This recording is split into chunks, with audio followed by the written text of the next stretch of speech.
تفتكروا اكتر مرحلة مرعبة في حياة الاطفال؟ عايزة اقول لكم ان من عمر يوم واحد لحد عمر 7-8 سنين اكتر مرحلة عمرية مرعبة في حياة الاطفال.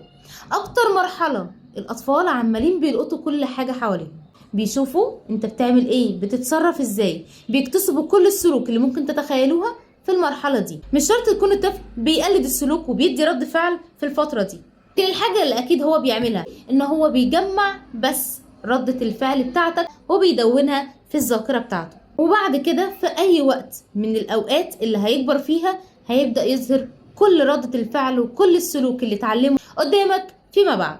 فاحسن حاجة ان احنا نهتم جدا بالفترة دي من ساعة ما الطفل بيتولد لحد 8 سنين، ونأسسه صح.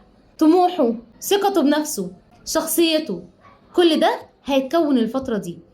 فانت كأب وانت كأم ما عليكم غير ان انتوا تحطوا كل النقط صح في حياة طفلكم عشان تلاقوا بعد كده هو طفل وإنسان سوي مش معقد، بعيدا كل البعد عن كل السلوك اللي احنا مش محتاجينها في حياتنا. أرجوكم اهتموا جدا بالأطفال في العمر ده.